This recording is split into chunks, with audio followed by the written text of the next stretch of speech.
Assalamualaikum warahmatullahi wabarakatuh dan salam sejahtera. Yang dihormati pensyarah serta rakan-rakan yang dikasihi sekalian. Bayangkan satu situasi, seorang murid bangun pagi. Perkara pertama yang akan dilakukan olehnya bukanlah mengulang kaji pelajaran, tetapi membuka telefon pintar.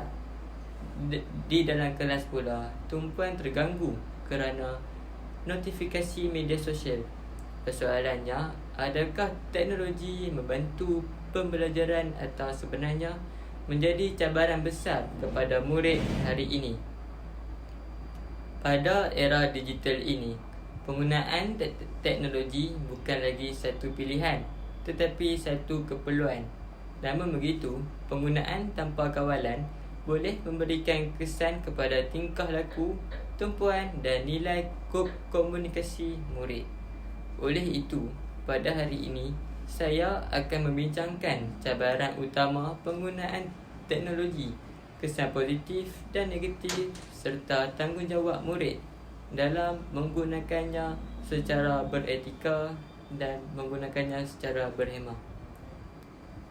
Kita akan membincangkan cabaran penggunaan teknologi dalam kalangan murid. Hadirin sekalian, cabaran pertama ialah ketagihan media sosial. Ramai murid akan menghabiskan masa berjam-jam di platform seperti TikTok, Instagram dan WhatsApp sehingga mengabaikan pelajaran. Ini akan menyebabkan tumpuan di dalam kelas semakin merosot. Cabaran yang kedua ialah penyebaran maklumat palsu. Murid mudah mempercayai dan berkongsi maklumat tanpa menyemak kesahihannya. Ini boleh membawa kepada salah faham dan konflik. Cabaran yang ketiga ialah kemerosotan nilai komunikasi bersemuka. Murid lebih selesa berkomunikasi secara dalam talian berbanding berinteraksi secara langsung, menyebabkan kemahiran sosial akan menjadi semakin lemah dalam kalangan murid. Selain itu, terdapat juga isu cyberbully yang semakin membimbangkan. Kata-kata negatif di media sosial boleh memberi kesan emosi yang agak mendalam kepada mangsa. Kesan positif dan negatif teknologi. Hadirin yang dihormati, kita tidak boleh menafikan bahawa teknologi membawa banyak kesan positif. Antaranya ialah teknologi memudahkan akses kepada maklumat pembelajaran. Yang kedua, membantu pembelajaran secara interaktif melalui video dan aplikasi. Yang ketiga, meningkatkan kemahiran digital murid. Namun begitu, terdapat juga kesan negatif yang perlu diberi perhatian. Pertama, gangguan fokus dalam pembelajaran, ketagihan gadget, kemerosotan disiplin dan pengurusan masa. Risiko keselamatan seperti penipuan dalam talian. Di sinilah pentingnya keseimbangan. Teknologi ibarat pisau. Jika digunakan dengan betul, memberi manfaat. Jika disalahguna, boleh memberi kemudaratan kepada kita. Sekarang kita akan membincangkan tentang tanggungjawab murid dalam penggunaan teknologi secara beretika. Hadirin sekalian, sebagai murid yang bertanggungjawab dan beretika dalam era digital ini, terdapat beberapa perkara penting yang perlu diamalkan agar penggunaan teknologi memberi manfaat, bukannya memberi kemudaratan kepada penggunanya. Pertama, kita perlulah mengawal masa penggunaan teknologi. Murid perlu bijak mengurus masa antara belajar dan hiburan. Jangan biarkan media sosial menguasai rutin harian sehingga mengabaikan kerja sekolah dan tanggungjawab sebagai seorang pelajar.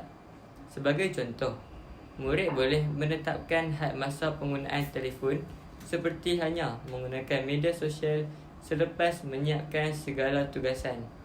Pengurusan masa yang baik bukan sahaja membantu meningkatkan prestasi akademik, malah membentuk disiplin diri yang lebih tinggi.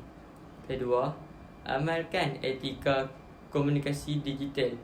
Dalam dunia tanpa sepadan ini, setiap kata yang ditulis mencerminkan kepribadian diri.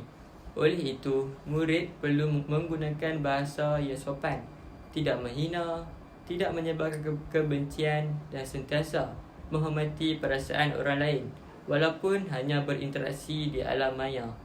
Ingatlah bahawa komen negatif atau sindiran boleh memberi kesan emosi yang mendalam kepada orang lain.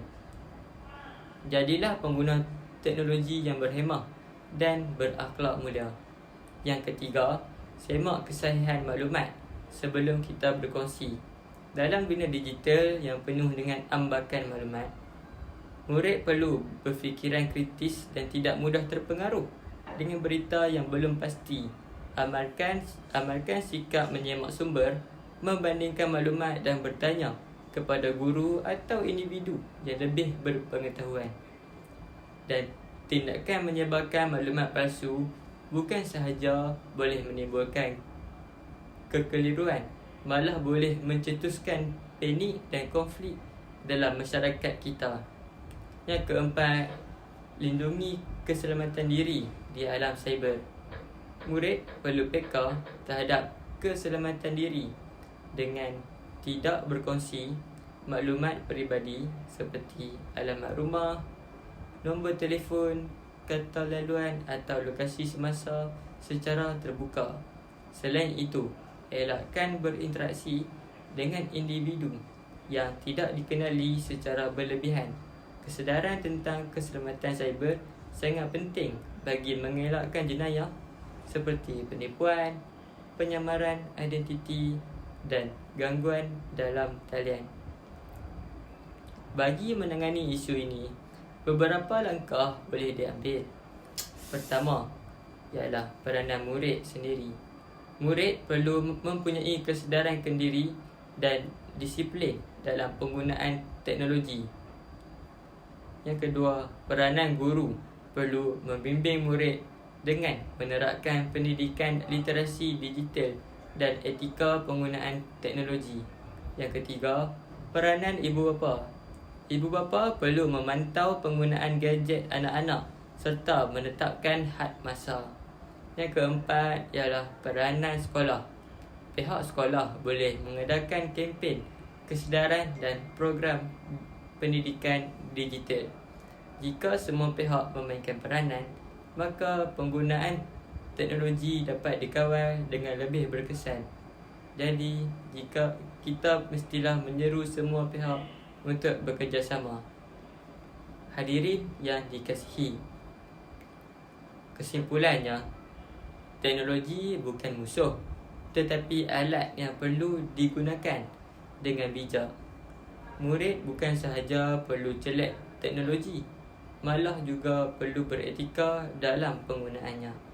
Ingatlah, masa depan bukan ditentukan oleh teknologi semata-mata, tetapi oleh cara kita menggunakannya. Akhir kata, pergi ke taman memetik melati. Melati putih harum baunya. Teknologi digunakan penuh etika diri, barulah cemerlang masa depannya. Sekian, terima kasih.